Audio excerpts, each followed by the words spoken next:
Sobre o tema, em especial no que toca à guerra fiscal, eu abro a discussão com uma consideração que apareceu um dia desse numa discussão em uma banca de mestrado, inclusive com a presença da professora Isabel, que dizia a respeito até às possibilidades do direito tributário, as possibilidades dos próprios tributaristas de verificarem a extensão e o tamanho do problema. Né? Será que o direito tributário ele não está se olhando com um sapo no fundo do poço, olhando para dentro do próprio umbigo, muitas vezes não vendo o próprio contexto, e essa discussão evoluiu demais e gerou um debate muito intenso. Mas, na realidade, o que a gente vê é o seguinte: essa guerra fiscal ela encontra suas origens num aspecto muito interessante. Vejam bem, no final do século XIX, ele experimentou um duelo intenso entre capital e trabalho. O entrechoque entre capital e trabalho se deu de forma intensa, com a formação de cooperativas, culminou no século XX com revoluções e, vejam bem, o resultado em guerras. Esse duelo capital e trabalho não podia prosperar. E é nesse sentido que o Estado-providência quase que entra no meio desse conflito capital e trabalho. O Estado se posiciona com esse viés social entre esse duelo capital e trabalho, de forma que o trabalho reclama do Estado melhores condições e o capital reclama do Estado a carga tributária, infraestrutura ou condições. A verdade é que se estabeleceu um certo equilíbrio e um novo pacto social. Se estabeleceu uma certa ordem. Bem ou mal, essa ordem zelou pelo mito da felicidade humana, pelo menos por quase 50 anos. Esse equilíbrio se manteve. Entretanto, a globalização, a busca de novos mercados, ela trouxe um fenômeno adjacente. É como se esse pacto e esse equilíbrio tivesse sido rompido na modernidade líquida, como Bauman levou. Vejam bem, o capital voou, se liquefez, ele se tornou gasoso e praticamente ele rompe com essa ordem, com esse certo equilíbrio. Se vocês compram um tênis Nike, por exemplo, vocês vão comprá-lo produzido quase que indiscutivelmente na China, na Malásia, nos tigres asiáticos. Ou seja, o capital migrou, o capital busca mercados, ele busca governos nacionais que ofereçam as melhores condições para o lucro. E ele cada vez mais se aglutinou em grandes complexos. A verdade toda é que os Estados nacionais perderam em muito a sua condição de intermediário, a ponto do próprio trabalho ter sido colocado em risco. Na Europa, onde cortes, por exemplo, de 10% em remuneração de servidores são usuais, retrocessos sociais são marcantes. Por outro lado, esses estados nacionais, embora sendo a última organização capaz de fazer frente aos avanços desse capital mundializado e globalizado, não é? Ele passa a ter como política a possibilidade, as barganhas para atrair dinheiro, atrair o capital. Essa mesma lógica se reproduz nos Estados federados, nos Estados-membros da Federação. Aos Estados resta, quando muito, atrair capital. E para isso fazem barganhas e esse olhar, sobre o olhar complacente da União, que de repente, para não fazer as cessões, deixa os Estados-membros fazerem. Ou seja, os Estados-membros de pires na mão começam a regatear a vinda de capital e fazem concessões. Abrem mão, muitas vezes, do que não podem abrir. Trocam dinheiro de escola por benefício fiscal, por vezes. Trocam dinheiro da saúde pelo capital, pelo benefício que possa atrair esse capital. A questão toda é que não dá para ser ingênuo nessa questão. Sob o ponto de vista macro, esse fenômeno é inegável. E uma questão, ela vem muito clara. Existe sim sintomas graves, pelo menos do grande capital, né, de uma colonização do meio governamental pelo capital. Esse sintoma, esse mecanismo está por trás, efetivamente, do que seria a guerra fiscal. E nós não podemos tampar os olhos para essa questão. Sob essa ótica, eu avanço na questão dos preços de transferência das operações interestaduais e levanto uma questão. A súmula 66 do STJ, ela já havia ditado que não constitui fato gerador do ICMS o simples deslocamento de mercadoria de um para outro estabelecimento do mesmo contribuinte. Bom,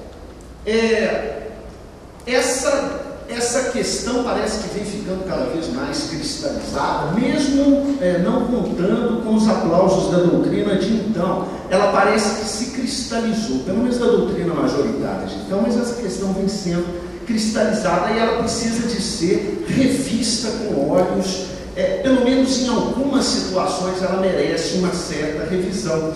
Pois vejam bem, o ICMS é regido pela técnica da não cumulatividade, né? E a técnica da não cumulatividade, ela traz que, como diz, né, o imposto será não cumulativo, compensando-se o que for devido em cada operação de circulação de mercadorias com montante cobrado nas anteriores. Na verdade, a técnica da não cumulatividade, ela permite a formatação de um tributo plurifásico de repercussão, que projeta na cadeia produtiva o ônus do tributo até o consumo, para que ele possa ser alcançado, né, esse consumo como um indício de capacidade contributiva, em homenagem ao princípio da capacidade econômica. E vejam só, para isso ele precisa de uma disciplina, que é um regime de compensações, né, para que se possa apurar o quanto debeado em cada elo dessa cadeia. E assim é estruturado o ICMS. Um imposto, um tributo altamente técnico, né, e que é assim montado, né? Agora vejam só, tradicionalmente o ICMS, desde o Decreto-Lei 406, que confere 66, ele é montado sob o princípio da autonomia dos estabelecimentos. O princípio da autonomia dos estabelecimentos talvez seja a grande garantia da possibilidade do tributo ser estadual. Não fosse o princípio da autonomia dos estabelecimentos, ele possivelmente não poderia ser um tributo estadual. Então, é preciso e necessário interpretar o princípio da não cumulatividade em conjunto com o princípio federativo, sob pena da gente incorrer em situações absurdas, né? Vejam bem, o princípio da autonomia dos estabelecimentos, ele vem consagrado. A apuração do ICMS se dá por estabelecimento nos elos da cadeia, e toda a lógica é amarrada a essa questão dos estabelecimentos, né? A Lei Complementar 87 consagra esse princípio no seu artigo 12, pelo menos fica muito bem marcado esse princípio. A Constituição, da mesma forma, ela consagra o princípio da autonomia dos estabelecimentos de uma forma interessante. Fala o seguinte, que compete aos Estados instituir impostos sobre operações relativas à circulação de mercadorias. Fala assim, com a interpretação constitucional do parágrafo solto, ele teria cabimento. Esse relativa tem algum sentido, né? Ele precisa de ter algum sentido, ele tem uma razão de ser, né? E essa razão de ser, ela fica ligada, óbvia, na hora que a gente imagina que é a lei complementar que deve disciplinar o regime de compensações. Então, esse regime de compensações, ele precisa observar que determinadas operações relativas à circulação de mercadorias devem dar ensejo ao destaque do tributo. Caso contrário, toda a lógica do ICMS ficaria rompida. Nesse sentido, o entendimento que me bate, que me parece correto, é de que não se exige efetivamente circulação econômica, não se exige a transferência de propriedade da mercadoria. Bom, pelo menos em regra pode até ser, mas em casos excepcionais não se exige a circulação econômica, bastando a circulação física, o fato de se tratar de mercadorias, por exemplo, não é bem de ativo, nem seria uma mudança, um caminhão de mudança que seria tributado, né? E exige-se efeitos jurídicos. Esse fato a ser apreendido na hipótese de incidência precisa gerar efeitos jurídicos. Nesse compasso que a gente vê que o ICMS, no parágrafo 2º, 12, ele fala que cabe à lei complementar disciplinar o regime de compensação do imposto. Essa questão ela vem corroborada no 146, que fala cabe à lei complementar, em primeiro lugar, eliminar os conflitos de competência. Depois, estabelecer normas gerais, em especial sobre a definição do tributo, do fato gerador da base de cálculo e dos contribuintes.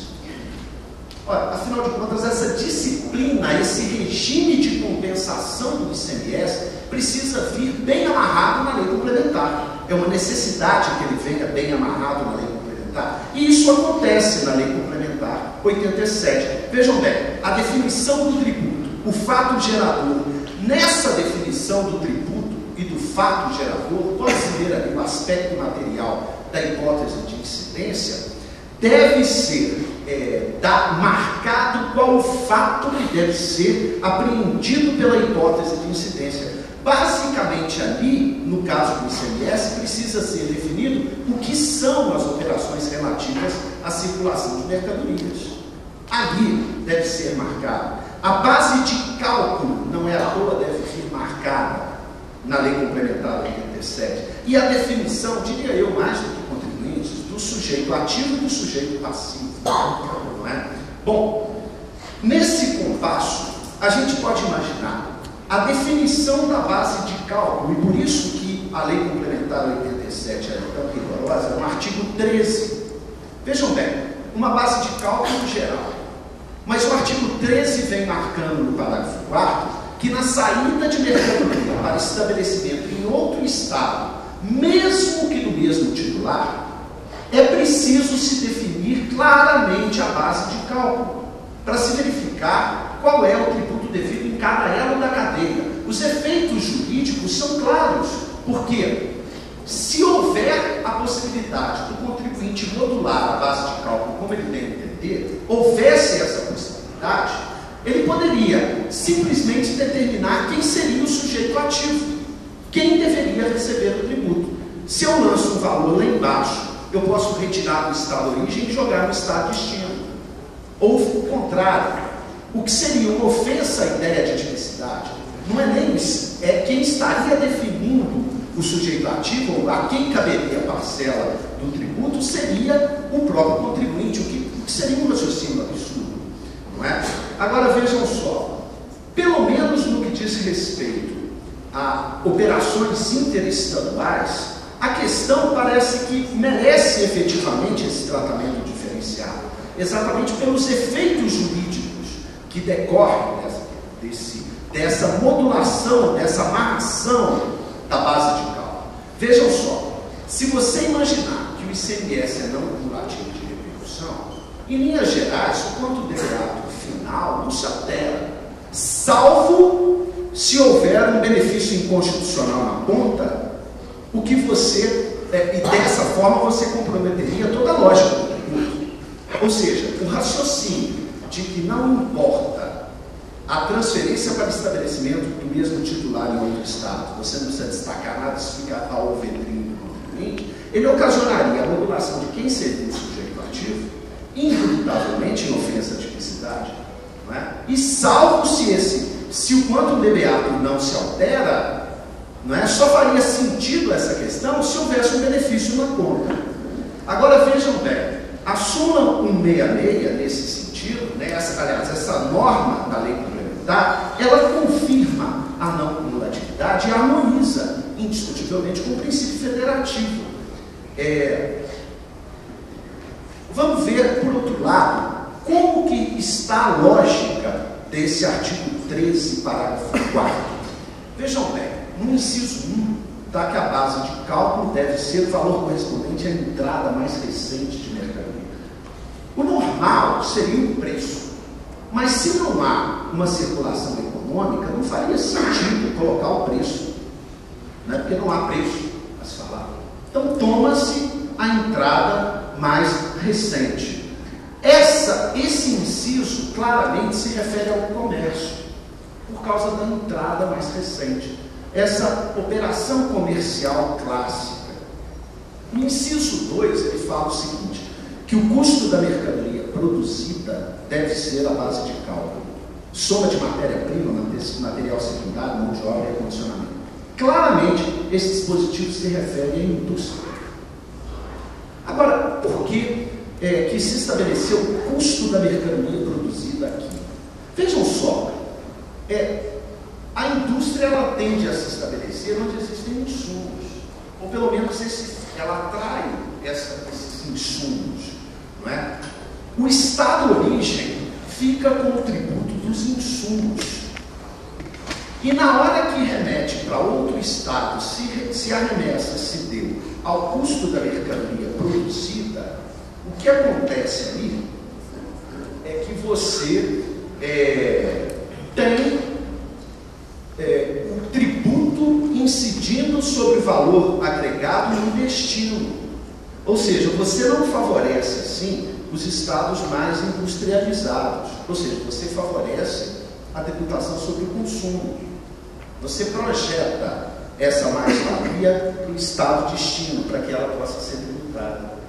O inciso 3, qual seria o sentido do inciso 3? Fala, tratando de mercadorias não industrializadas, ou seja, não dois e não um, por óbvio. Não é comércio nem indústria, é indústria extrativa. Seria o extrativismo. Por quê? O seu preço corrente no mercado atacadista. Por que isso? Por que não poderia ser o custo da mercadoria produzida?